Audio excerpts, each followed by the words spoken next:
By by गर्दैन सुहाना आउँथ्यो दसैँ आउन।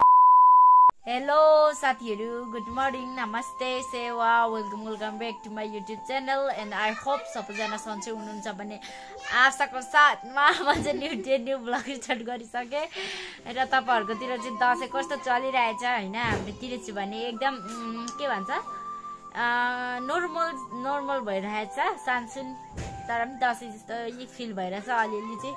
तँलाई चाहिँ कस्तो भइरहेछ दसैँ चाहिँ? दामी।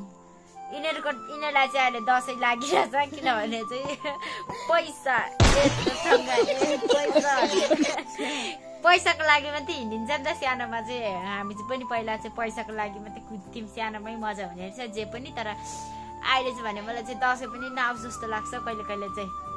यिनीहरू फेरि कहाँ जानुलाई रेडी भएर चाहिँ यहाँ मेरो कोट लाएर यहाँ हेर्न सक्नुहुन्छ।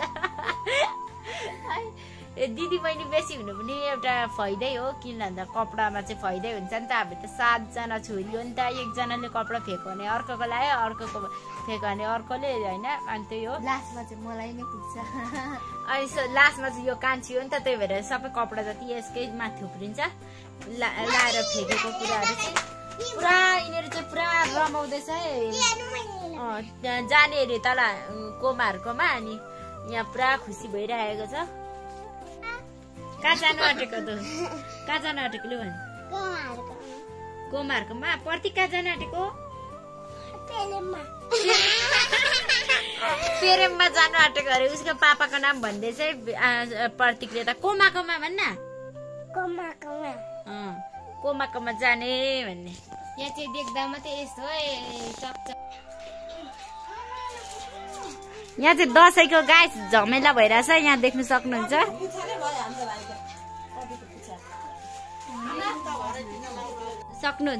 नानी यस्तो राम्रो छ।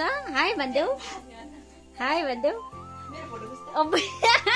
यहाँ डोनहरू मात्रै छ, देख्नु सक्नुहुन्छ। पुरा चेस्मा लागेको छ। अनि नानी किन हाँसो भनेको त त्यहाँ हेरेर पो हाँस्दै रहेछ त नि सानो। यस्तो यो माइली नानाको छोरी हो, देख्नु सक्नुहुन्छ। ठुलो चाहिँ अर्को सानो छ। अनि यहाँ छ मेरो बुनु, यहाँ जन्तरी बुनु हो, तर म भन्दा अल्गो छ, देख्नु सक्नुहुन्छ। चेस्मा लाएर पुरा हिरोइनहरू मात्रै छ हाम्रो घरमा त। नि नानी नि भर्खर आएको होइन।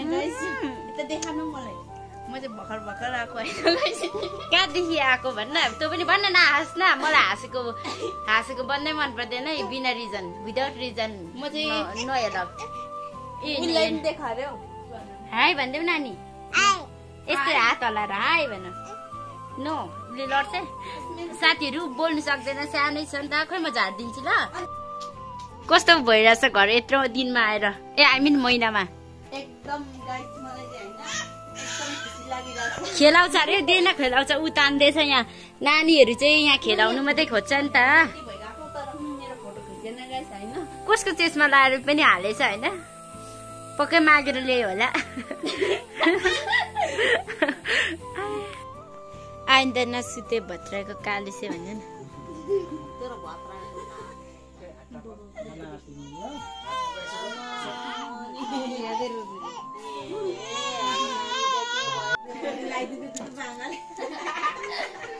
बुढोहरूसँग भिडियो लिएर पनि आइसके, देख्न सक्नुहुन्छ। हामीहरू चाहिँ एउटै छौँ होला झन् है होइन। म अन्तरी, यहाँ छ जन्तरी, यहाँ छ कान्छी। यो चाहिँ कान्छी चाहिँ सबैभन्दा अल्गो छ होइन। तर म यिनीहरू चाहिँ होइन, म भन्दा चाहिँ ठुलो ठुलो छ। तर मलाई सबैले बहिनी भन्छ कि। तर यिनीहरू मेरो म चाहिँ नाना हो। यहाँ छ मेरो बुनुहरू, देख्न सक्नुहुन्छ। यहाँ यो चाहिँ यो सेनापतिमा बस्छ, यहाँ बस्छ यो पशुपतिमा। अनि त्यहाँ आज यो हिजो आएको, कहिले आएको? अस्तिको दिन नि, यो 30 मा आएको। अनि 2 मा 4 मा आएको गाइस। यो अनि आज मात्रै आएर भर्खर टिका लगाइरहेछ घरमा। आज मात्रै आएको नि त। अनि के भन्न चाहन्छु भन्दाखेरि यसले चाहिँ 500 रुपियाँ पायो गाइसहरू। हामीले त 200 पैसाको कुरा गर्दैछौँ। यहाँ त केटाकेटीलाई त पैसाकै बढी छ। केटाकेटीलाई चाहिँ पैसा होइन, मेरो आशीर्वाद ठुलो हो गाइस होइन। आशीर्वाद भन्दा नि पैसा ठुलो गाइस। कस्तो कस्तो सबैको मान्छेको सोच एउटा हुँदैन। के म पागल हो? के म पागल हो? यहाँ यसलाई पैसा भन्दा ठुलो आशीर्वाद अरे। यसलाई भन्दा आशीर्वाद भन्दा ठुलो पैसा भन्छ। के गर्नु? अनि म त तपाईँहरू कमेन्ट गर्नु होला, पैसा ठुलो कमेन्ट गर्नु होला। No money according to me है त। don't do this. Both are equal. Both are equal. Yes, you are correct, sister. Am I right? Yes. Na, नि रेखा. Yes, yes. किनभने आशीर्वाद पनि हुनु पर्यो, पैसा पनि हुनु पर्यो. सो इक्वल है मेरो तर्फबाट चाहिँ. यिनीहरू भन्छ आशीर्वाद पैसा भन्दा आशीर्वाद ठुलो भन्छ. यहाँ बुनुले भन्छ, कान्छी बुनुले भन्छ पैसा ठुलो अरे. अनि उले चाहिँ अनि तिमीहरूको पढाइ कस्तो चल्दैछ त भनिदिनु होला. म चाहिँ मेथमा चाहिँ 0-0 पाएँ. मैले चाहिँ मेथमा चाहिँ मैले भनेको छैन गाइस हैन. मेथमा चाहिँ मैले 0-0 पाएँ. म चाहिँ मेथमा चाहिँ अलिक उभो छु नि त. यो चाहिँ अलिक 0 रहेछ. म चाहिँ अलिक उभै छु है मेथमा चाहिँ. अनि साइन्समा चाहिँ मैले 11 पाएँ गाइसहरु. म चाहिँ साइन्समा 12 पाएँ. साइन्समा 12 पाएँ अरे. म त के गर्नु बिवस हुनु होइन पढ्दैछ. तर हामीको चाहिँ 5 मार्क्स 7 हो, फुल मार्क 20 हो. ए अनि खोइ थाहा भएन. म त हात गलो यस्तो खालको पकाउनु जस्तो. यसको चाहिँ एउटा सब्जेक्टमा थुप्रो हुन्छ नि. थाहा छैन त मेरो. Which subject is easy? According to you guys. Hindi. English 1. English one. वाह इंग्लिश त क्या बात है. इंग्लिश जस्तो सजिलो केही हुँदैन है साथीहरू. मलाई चाहिँ त्यस्तो लाग्छ सब्जेक्ट भरिमा. मतलब म्याथ्सहरू अनि अरू साइन्सहरू भन्दा चाहिँ इङ्ग्लिस चाहिँ एकदम सजिलो हुन्छ. किनभने कम्पोज गर्न सकिन्छ. हामीले स्टोरी सुनेर पनि हामीले कम्पोज गरेर लेख्न सकिन्छ. सो इङ्ग्लिस चाहिँ इजी लाग्छ मलाई चाहिँ. यस्तो मजा भएको थिएन कहिले नि. है त्यो त चाहिँ यहाँ हामीको हिरोनी प्रीति राई फुटबलर आउँदैछ. नेपालको फुटबलर आउनु छिटो आउनु. म चाहिँ रेखा राई. ए साँच्ची त यहाँ त सबै फुटबलरको नाम मात्रै रहेछ त. रेखा प्रीति. म चाहिँ इन्डियाबाट प्रीति राई हो गाइसहरु, फुटबलर.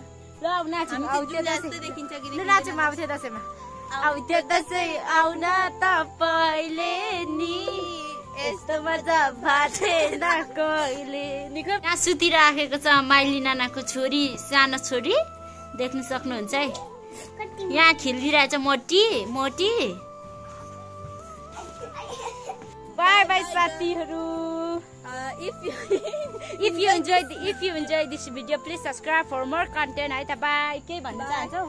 छिटो नानाको सपोर्ट गर्नु भनेर आइफोन ल्याउन आडेको छ गाइसहरु. सपोर्ट छिटो धेरै माया गर्दिनु. म जस्तो आइफोन मैले आइफोन लियो भने त हैसियत छैन साथीहरू. म त आइफोन भन्दा यही क्यामेरा ठिक छ. तर यिनीहरूले भन्नु खोजेको चाहिँ के भनेको क्यामेरा नराम्रो छ अरे मेरो फोनको. अनि आइफोन किन मलाई सब्सक्राइब गरिदिनु अरे. शेयर सब्सक्राइब चाहिँ प्लिज गरिदिनु होला गाइस. तर हैसियत छैन मेरो. हैसियत छैन आइफोन किन्ने.